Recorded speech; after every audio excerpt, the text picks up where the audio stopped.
Film-film kan. Oh ya film ya film. Tadi kan masih rekomendasi film kan? Terus nggak film. Nah, kamu punya rekomendasi film apa? Film-filmnya Martin McDonagh. Martin McDonagh. Oke. Termasuk yang Three Billboard. Three Billboard Outside atau apa teman-teman bisa cari lah ya. Three Billboard Outside. Bla bla bla bla. Itu soal seorang anak perempuan yang diperkosa dan dibunuh, ibunya menuntut itu. Tapi secara kemana kita menarik banget. Itu gelap, terus mengajak kita secara kolektif untuk marah gitu. Berhasil membuat kita marah bareng-bareng. Itu ada juga filmnya yang ini soal apa? In sharing, Buddhist in sharing atau apa? Nanti cariin ya di infografisnya ya. Ya, nanti aku yang itu tampilin gambarnya di sini ya. Soal wah itu menarik. Itu yang menurutku kalau film yang sangat puisi, aku merekomendasikan itu. Konflik hanya dua orang teman yang akhirnya salah satunya nggak mau berteman lagi. The Bunches ini mungkin ya. The Bunches. Ini kan. Nanti aku tampilin juga posternya ya teman-teman. Nah, itu menarik karena lagi-lagi kalau konflik antar manusia, kadang kan percintaan bisa jadi pacaran atau pernikahan, bisa putus dan bisa cerai. Itu bisa ditutup lah kisah atau perjalanan. Tapi kalau pertemanan sejak kecil bahkan itu susah loh kalau tiba-tiba nggak mau berteman. Karena apa? Masuk sekarang udah mau berteman sama dirimu. Karena wagu loh, kan apa? Iya kan? Oh iya. Oh dialognya di dalam film itu gitu? Enggak, maksudnya nggak ada dialognya. Jadi gini, itu menariknya kompleksnya gini. Itu mengambil latar lama kan. Kalau aku melihatnya itu sebagai konflik perang saudara di Irlandia. Karena Martin McDonagh itu di banyak filmnya sering bawa isu soal Irlandia. Oke. Dia itu kelahiran dasaran Inggris Irlandia. Nah itu saling beririsan kan. Nah dia itu di satu pulau fiktif itu tadi, kecil, sepi, tapi indah. Ya gambar Irlandia lah teman-teman bisa cari. Iya. Dua orang dari kecil berteman dekat, tiba-tiba itu udah dewasa, satunya bilangnya cuma gini, aku mau fokus bermusik. Oke. Terus aku butuh waktu sendiri. Karena kan rumahnya kecil ya, temannya ketemu terus di bar, cuma satu bar di kota itu, di pulau itu, ketemu ya diem, nggak mau ngobrol, disamperin ke rumah nggak mau. Oke. Kan lagi aneh tuh. Ada yang aneh. Ada yang aneh. Dan menariknya film itu dia nggak main apa backsound, musik latar. Oh nggak ada ya? Dia cuma main sepi sunyi itu. Kalau jadi ambience suara laut gitu. Iya, suara laut, suara keledai, kereta keledai itu. Gitu aja ya. Suara bar. Kalau ada musikmu itu ya waktu di bar main musik. Jadi ada nuansa sepi, indahnya Irlandia. Itu diangkat di situ. Anjir. Nah, tiba-tiba sampai suatu saat yang paling ekstrim itu kan yang soal pokoknya nonton lah ya. Ada satu adegan yang itu sangat satir, kayak guyonan tapi diseriusin lah. Kayak lelucon tapi diseriusin. Kayak gitu. Nah, itu aku melihatnya sebenarnya gini. 1923 itu kan Irlandia perang saudara gara-gara satunya pro dengan perjanjian damai Inggris, satunya enggak. Nah, itu perang saudara di situ. Nah, digambarkannya satu mencoba mulai dunia barunya, pengen fokus sesuatu, satunya masih di pola yang lama.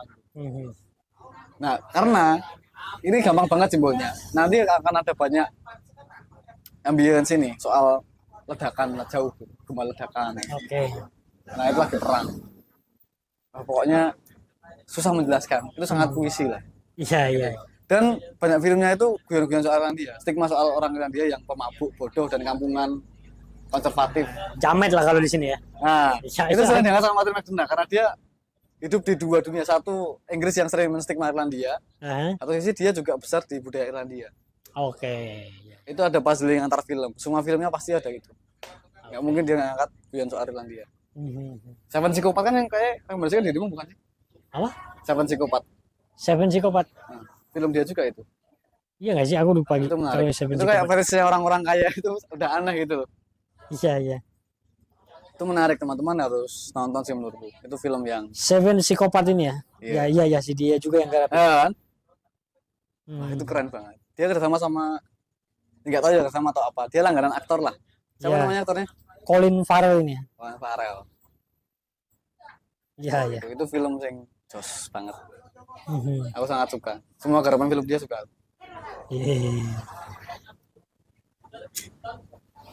Absurd sih dia, emang banyak absurdnya.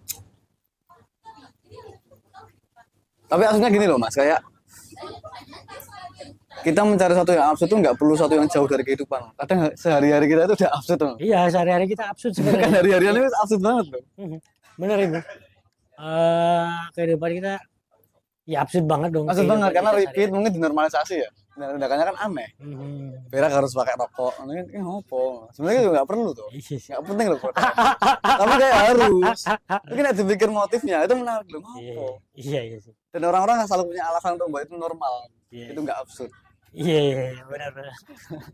Aneh loh. Iya sih. McDonald bisa ngasih itu. Divisualkan sama dia gitu. Kalau manusia itu bisa absurd dari Nah. bentuk sejak awal. Iya.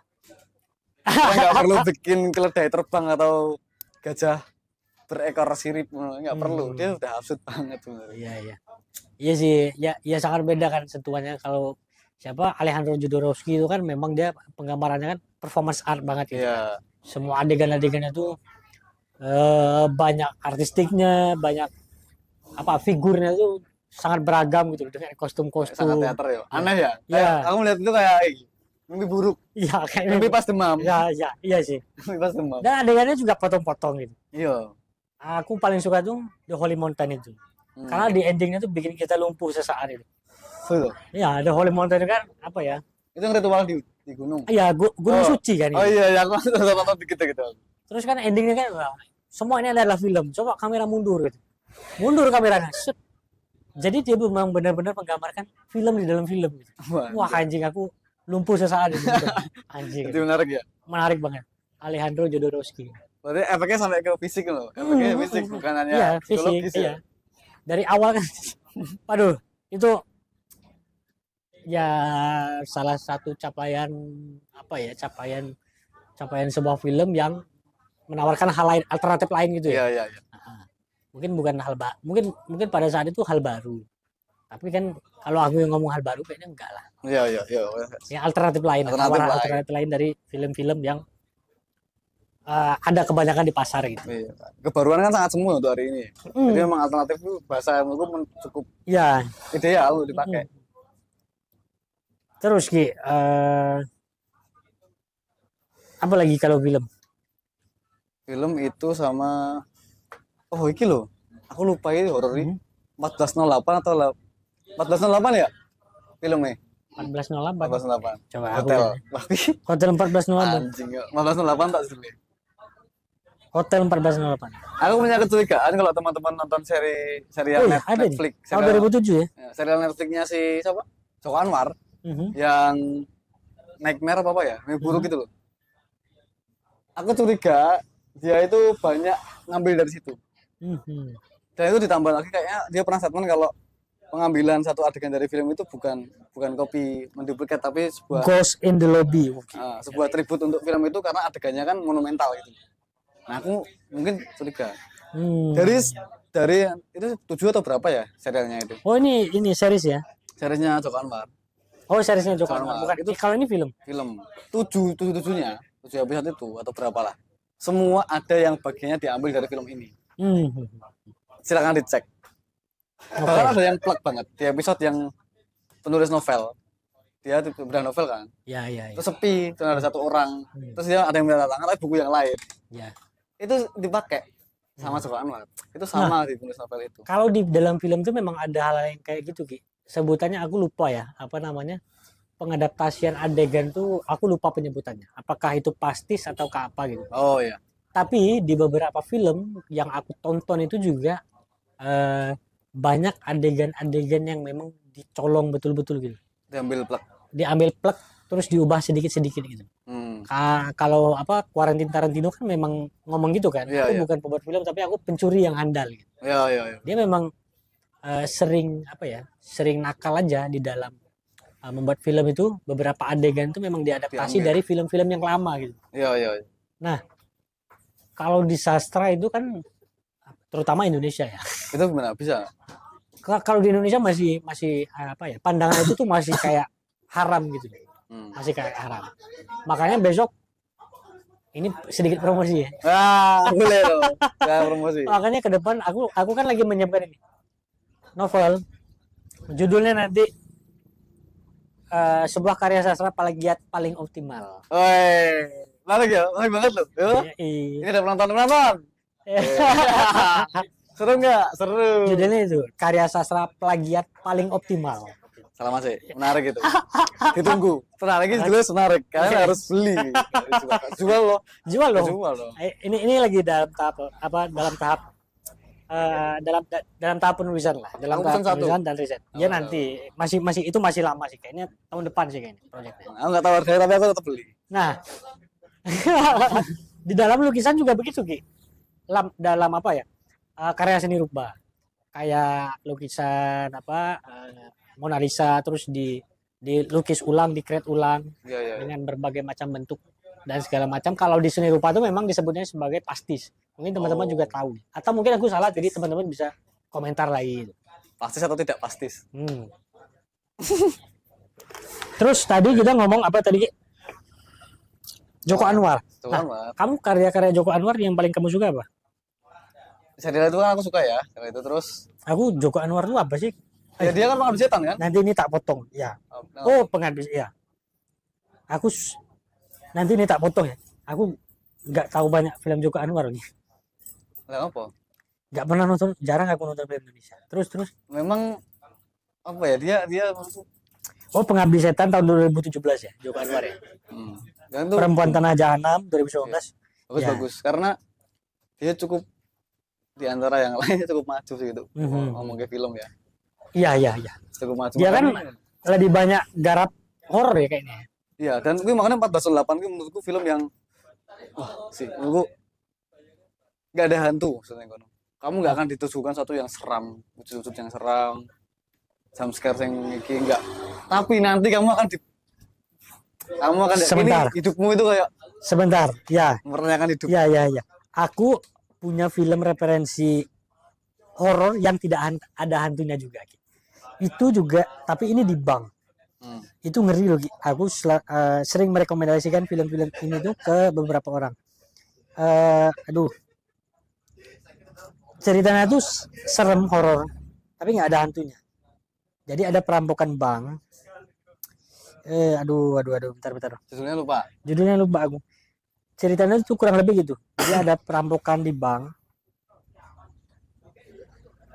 Perampokannya terjadi, beberapa orang disekap, beberapa orang konsumen itu disekap, nasabah itu disekap, diasingkan di ruangan. Tiba-tiba ada telepon, terus ngobrol bla bla bla bla bla, minta perjanjian segala macam. Ya, terus mulai ada keanehan. Dulu pernah terjadi perampokan serupa. Salah satu orang yang menjadi teller bank itu menjadi korban pembunuhan pada saat perampokan itu. Dan dia sering muncul di dalam bank itu dalam kehidupan sehari-hari. Nah, kemudian dia tuh ada telepon. Pokoknya singkat cerita ya. Akhirnya kok nggak ada di sini ya? Oke, nanti aku cari ya. Aku munculin di sini ya teman-teman. Iya. Singkat cerita, para perampok itu setelah mereka nyuri uang itu, semua uang yang dicuri itu uang tahun 70 atau 80-an. Semuanya tuh duit lama. Serem. Terus mereka tuh jadi berpikir, apakah kita ngerampok bank tahun 2000-an? Apakah kita ngerampok bank tahun ini? Jadi kayak nge-flashback gitu. Anjing itu sumpah. Iya. Itu ngeri sih. Iya, kayak gitu-gitu. Sama konsepnya. Iya. Jadi 1408 itu kayak nanti sebagian besar latarnya itu cuma di satu kamar hotel aja. Oke. Dan nanti kita akan berpikir, bahkan sampai hari ini pun aku nggak tahu yang real yang mana di film itu, yang kelihatan yang mana. Dan semua hal di kamar hotel itu menjadi penting di film itu, termasuk lukisan, termasuk meja, kursi, remote AC. Iya. Itu semua menjadi properti yang sangat vital di film itu. Semua digunakan dengan maksimal menurutku. Iya. Kayak seolah udah selesai, tiba-tiba belum. Saya belum ya, kayak gitu loh. Iya. Dan di akhir aku nggak tahu ya, mungkin saudaranya aneh juga. Maksudnya boom di akhir itu kayak basi loh.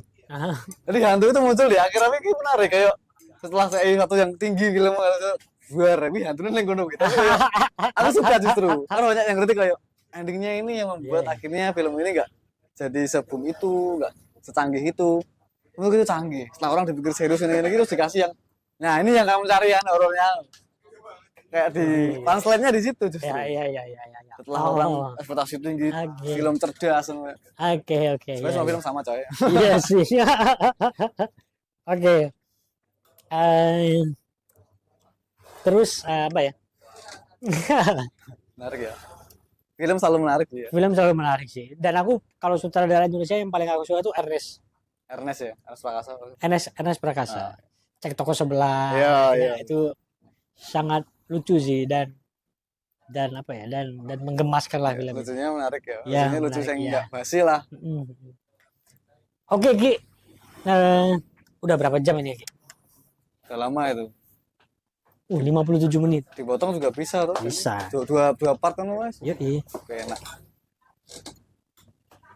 Dikasih 2 part. Kamu harus bikin film satu saat nanti. Aku ya. 10 atau 15 tahun ke depan harus direct film sih menurutku. Aku pengen sih, aku garap dokumenter sih, Ki. Oh iya, gue selalu bilang dokumenter ya. Oh iya, cita-cita besar gue, aku pengen main film. Oh iya. karena cita-cita terbesar nih. Karena gini kan, orang suka melihat bola, pengen main yes. Bola. Terus kamu sering lihat film, jadi pengen pemain film. Pengen main film dulu, terus pengen bikin film juga. Tapi pengen main film dulu, karena pengen tahu atmosfernya di dalam frame film itu kayak apa. Ya. Seru sih kayaknya. Kalau aku dulu pernah punya cita-cita pengen jadi pemain film ya. Tapi setelah beberapa pertimbangan ya, maksudnya kayak aku sangat punya pertimbangan keaktoran tertentu gitu loh. Dan ketika aku melihat tubuhku sendiri, aku nggak bisa. Oh no. Nah, kalau saudaranya butuh tubuhmu mungkin? Kalau saudara yang butuh? Ya mungkin itu bisa terjadi kan. Tapi kalau kehendak sendiri ya? Ya kalau kehendak sendiri aku kayaknya aku bisa meng-create tapi tidak bisa untuk jadi pemainnya gitu. Aku aja mainnya. Bisa. Aman. Nanti ya. Nah, terus aku pengen dulu Mas Ade. Iya, nggak tahu ya. Pengen sekali filmnya yang boom menarik kan. Baru selesai wes main filmnya. Pengen gitu aja. Gitu ya. Karena main aku lebih suka, bahkan yang pentas-pentas kan sekarang aku lebih suka garap loh. Sekarang karena bisa mendirect full, pengen visualnya kayak apa. Film juga gitu, aku pengen aktor sekali filmnya boom. Saya itu garap aja wis. Garap aja ya. Iya sih, itu menarik sih. Ya. Sekali aja, nggak mau lagi. Iya sih, menarik sih gitu. Kecuali tawarannya memang luar biasa ya, sing mungkin agak mustahil ya. Karena Martin, kan kayak iya kan aku oke aja. Iya. Karena selera dia kan aku sih suka kan. Oke, cocok juga. Kalau aku pengen garap tuh yang pertama-tama tuh mungkin mulai dari dokumenter. Dokumenter dulu ya. Aku pengen garap tuh ada 2 dokumenter sih. Dokumenter pengamen yang bawa sound. Terutama yang transgender gitu. Iya. Sama yang kedua tuh dokumenter kursi. Iya, ini proyek besar yang udah lama. Itu proyek besar yang udah lama. Ditunggu-tunggu khalayak juga itu. Yes, karena kan ini? Ya, karena kan itu dimulai dari foto-foto sebenarnya. Iya. Foto-foto kursi, koleksi foto kursian yang pernah aku arsipin di Instagram. Nanti kedepannya bakal jadi film dokumenter sih. Karena dugaan orang ini beragam. Apa Ferry mau buka mebel? Bisa. Nanti jadi presiden. Ternyata kursi yang dimaksud bukan kursi itu coy. Plot twist. Ya iya. Ada makna di balik makna. Terus kita potong ya itu ya. Terlalu inilah. Terus kalau kamu di film kan kamu punya latar belakang di monolog ya. Keaktoran, punya latar belakang keaktoran di monolog ya. Iya, model monolog. Dan di sini kan ada komunitas monolog pejalan, ya kan? Nah itu dari 2017 ya kalau nggak salah ya. Iya, itu udah mulai sih itu. Nah itu gimana tuh gambarannya? Apanya? Gambaran yang mana? Gambaran aktivitasnya atau aktivitas monolog pejalan itu dan juga pandanganmu terkait keaktoran di monolog. Di monolog pejalan ini sebenarnya aku lihatnya ini fresh ya. Aku kan nggak dari kecil nggak nonton teater ya. Aku di desa lah, jauh dari brand semacam itu. Orang nontonnya kan film. Nah, ketika aku kuliah, aku punya banyak referensi, salah satunya komunitas monolog itu. Aku nggak ikut UKM teater, aku nggak kuliah prodi teater, tapi aku suka nonton teater dulu. Tapi akhirnya kan sama juga, suka nonton, pengen juga. Oke. Gitu. Iya. Aku akhirnya pengen. Nah, menariknya di Monolog Pejalan itu dari pengalaman awal gabung. Ya mungkin kalau dikatakan proses yang organik ya itu organik ya, sangat alamiah gitu. Orang yang sering datang, sering nonton akhirnya tanya-tanya, ngobrol. Aku awalnya tanya-tanya, prosesnya gimana sih mas? Kalau masih gini dulu. Terus ya soal naskah, soal kalau jadi aktor gitu-gitu. Nah ternyata di situ kan jadi Monolog Pejalan itu satu ruang apa ya, belajar teater kata ya. Nah, karena monolog diambil konsep monolog karena di kedai kopi tempatnya sempit, orangnya nggak banyak juga. Aku melihatnya malah kayak ruang tempat bermain gitu loh. Kita nggak perlu terbebani banyak hal. Pengen nyoba ya udah nyoba bareng-bareng, belajar bareng-bareng gitu. Dan itu jadi satu ruang pertunjukan yang menarik karena bisa menampung banyak disiplin yang lain. Apa itu? Dari teman-teman yang nongkrong di warung kopi. Karena warung kopi kan semua boleh situ ya, dagang nggak. Ada anak seni rupa, seni musik, teater, atau yang memang nggak punya background kayak gitu tapi suka di bidang-bidang itu, semua itu bisa dirangkum di pertunjukan gitu. Anak musik bikin musik, yang suka nulis bikin naskahnya, saudara di rolling, aktor di rolling, seni rupa bikin artistik, bikin posternya. Itu aktualisasi dari semua teman-teman yang nongkrong di warung kopi tok sebenarnya gitu. Tapi itu menjadi menarik karena aku melihat ada satu yang orisinil gitu. Kayak kita kan selalu bikin latar musik live kan, live musiknya live, terus lagu-lagu yang dimainin itu kan bikin sendiri semua. Oh gitu. Oh iya. Sampai hari ini mungkin ada hampir 15 lagu yang udah dibuat. Sebenarnya itu mendorong kreativitas anak-anak yang terlibat loh sebenarnya. Iya. Iya kan? Ya artistiknya ngerjain sendiri gitu kan. Musiknya garap sendiri gitu. Termasuk teksnya juga kan. Teks musiknya kan, iya. Teks musiknya, lagunya total sih. Aransemen dan sebagainya itu semua sendiri. Jadi di situ itu seimbang. Walaupun ini pentas monolog, bukan yang dilihat cuma aktor. Yang aktualisasi itu bukan cuma aktor atau saudara. Ini Kemendikbud nih, Kemenkebut nih ya. Kemenkebut tolong, ini perhatikan ya. Iya. Nanti. Ini kreativitas anak-anak muda ini benar-benar diasah di Monolog Pejalan ya sebenarnya kan. Dari keaktorannya, dari artistiknya, dari pemilihan teks lirik dan aransemen musiknya kan. Gitu. Semua, total. Semua. Ya. Dan itu kita kalau butuh dana pun kita urunan gitu loh. Iya, selama ini kan gitu. Iya kan? Gitu terus yang punya apa bawa, yang punya apa bawa kayak gitu. Selalu kayak gotong royong. Dan sejauh selama ini ada penerangan nggak? Nggak ada. Nggak ada kak? Iya gotong royong urunan kan? Urunan silahkan. Ayo. Atau sponsor lah tahu. Ya, Kemenkebut nih. Kemenkebut harusnya ini. Tolong dong Kemenkebut. Kita bisa buktikan portofolionya kok. Itu sekarang kan ada di Solo nih Panji Sukma nih. Jalurnya nih harusnya. Tolong ya Mas Panji ya. Kemarin sudah doktoral kan? Di videoin sama Pak Padison kan ini. Tipis-tipis lah. Ya, ini anu nih. Disertasinya nih.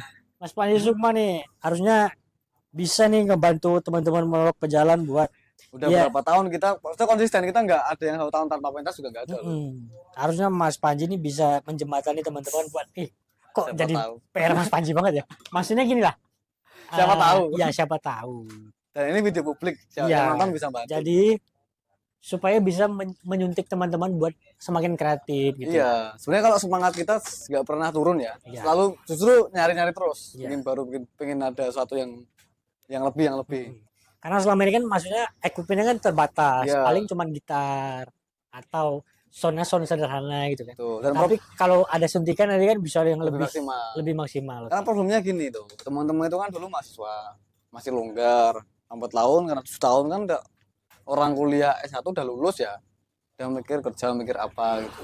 Tapi kadang juga betulan pengen proses juga gitu.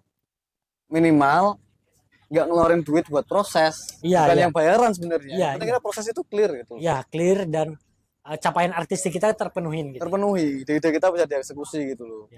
Gitu ya.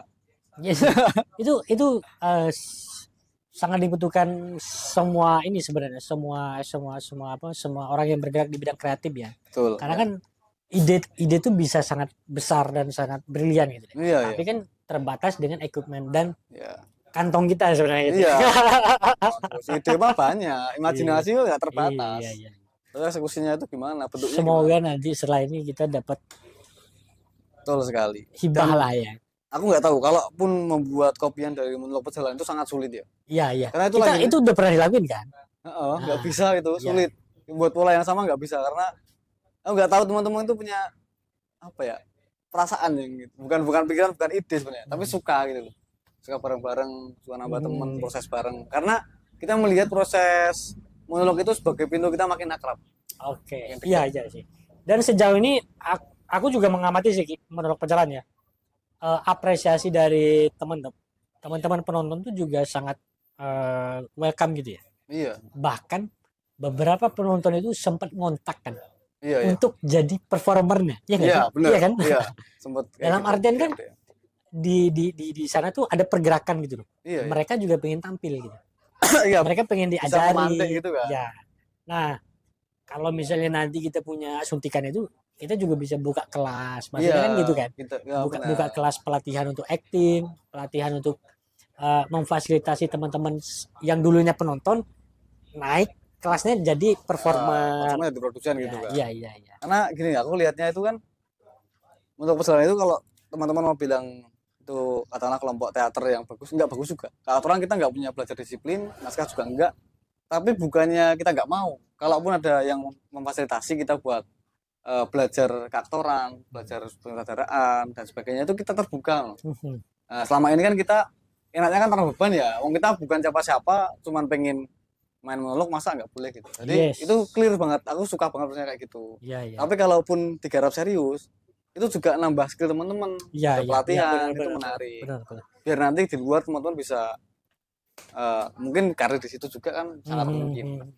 Dan supaya ini tidak terkesan kita mengemis banget ya. mungkin teman-teman komunitas atau organisasi atau lembaga bisa juga kerjasama sama kita gitu kan. Kolaborasi gitu. Mereka memberikan workshop atau memberikan kelas. Mereka punya kapasitas sebagai narasumber untuk membimbing teman-teman yang ada di sini. Iya, gitu. Itu sangat. Itu sudah sangat cukup sih. Sangat membantu. Itu udah sangat membantu. Sangat membantu banget. Gitu. Karena antusiasnya di sini lumayan besar ya. Lumayan besar juga. Karena ya mungkin konsekuensi waktu ya, kita udah lama juga kan. 7 tahun ya? 7 tahun ya? Lama ya. Angka punggungnya Ronaldo itu. Ronaldo nomor 7 mengantarkan dia kemana-mana. Kita lihat nanti angka ini mengantarkan kita kemana. Yes, oke. Kita lihat monolog perjalanan dia. Oke Ki. Kita udah kemana-mana ngobrolnya ya. Betul.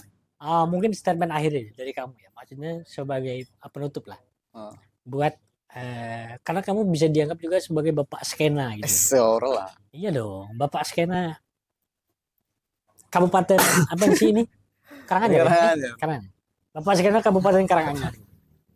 Apa statement kamu sebagai orang yang selalu diajak ngobrol tentang kegelisahan proses kreatif? Ya, gini sebenarnya, kalau ngomongin skena ya, katakanlah apapun itu. Karanganyar justru aku itu kurang tahu. Aku besar, tumbuh besar di Sukoharjo. Memulai duniaku di dunia anak muda itu di Sukoharjo sebenarnya. Dan Solo gitu ya. Nah, aku bukan bapak skena lah. Cuman aku melihat diriku tuh kayak jembatan gitu. Om skena. Enggak, aku melihat diriku sebagai jembatan. Okay. Sebagai jalan perlintasan antara teman-teman yang, karena aku masuk ke banyak ya masuknya bukan yang in banget, tapi kenal dan secara personal jadi temannya teman-teman di bidang gigs musik, terus di teater, di sastra, di apa itu. Kadang kan beberapa tempat itu memang belum terhubung saja. Nah, aku sering kali menjadi jembatan untuk teman-teman saling berkenalan gitu. Termasuk di Kedai Jupur juga, kedai kopi ini kan aku mau tak buat sebagai idenya kan, sebagai tempat perlintasannya itu. Bertemunya banyak teman-teman dari banyak disiplin, banyak background, itu untuk aku yakin apapun bentuknya ketika bertemu bisa jadi something yang baru gitu. Atau sesuatu yang bentuknya belum pernah ada di keduanya. Nah gitu. Nah, menurutku mungkin pesan-pesan untuk semuanya, untuk diriku. Kita sebenarnya hari ini nggak kekurangan banyak. Kita udah punya banyak hal, infrastruktur katakanlah budaya baik dari tradisional maupun pop culture ya, katakanlah itu di Solo yang melingkupi banyak kabupaten itu udah punya gedung teater, punya pengumuman gigs, punya komunitas yang modelnya macam-macam. gayanya macam-macam. Tapi yang sangat penting itu adalah bagaimana semuanya itu bertemu. Bertemu dalam artian saling mengenal secara personal. Karena aku yakin ketika sudah dekat menjadi teman, itu akan lebih enak lagi. Nah, untuk level-level yang lain bisa disesuaikan lah ya, kayak kerjasama dan sebagainya itu akan menyesuaikan. Tapi yang jelas berjejaring itu sangat penting. Nah, kita butuh satu garis merah yang menghubungkan semuanya itu. Oke, itu teman-teman, kamu mau dari kalangan manapun, dari background manapun, kita bisa memulai jejaring. Iya. Bahkan dari hal yang kecil, bahkan dari hal yang nggak nyambung. Gitu. Iya. Dan semua bisa di welcome di lahan subur. Betul sekali promosi. Oke. Biar ada muncul banyak kemungkinan-kemungkinan yang mungkin belum pernah kita pikirkan. Pasti ada. Dan kita lahan subur sangat terbuka untuk kolaborasi ya. Sangat terbuka. Oke. Agenda-agenda rutin kita ada juga, teman-teman pun bisa mengusulkan untuk bikin agenda di sini, walaupun tempatnya memang kecil ya, kecil dan terbatas, tapi kita welcome kok kalau cocok tempatnya, gas saja. Gas saja. Baik dari individual ataupun dari komunitas kan? Komunitas atau institusi. Yes. Iya nggak apa-apa dong. Ya, perusahaan-perusahaan besar. Oke, Munandar. Terima kasih ya. Yoi. Sudah ngobrol-ngobrol dan bercakap-cakap mungkin. Semoga juga teman-teman nonton ini sampai akhir kan supaya karena ini seru. Ya, karena ini seru dan teman-teman bisa juga berinteraksi secara langsung nanti di sini gitu ya. Iya, betul sekali. Oke. Aku menikmati kok. Ya, jarang kalau orang menikmati lagi sangat menikmati. Enjoy parah. Ya, tinggal nanti temuin aja di Kedai Lahan Subur. Di Google Maps ada ya. Atau kontak DM di Monolog Pejalan kalau pengen Monolog Pejalan. Di Instagram ya. Instagram Monolog Pejalan dan Kedai Lahan Subur. Kedai Lahan Subur. Atau Oki Munandar secara personal. Oke. Terima kasih Oki Munandar. Kita sih tutup dengan tos. Yoi.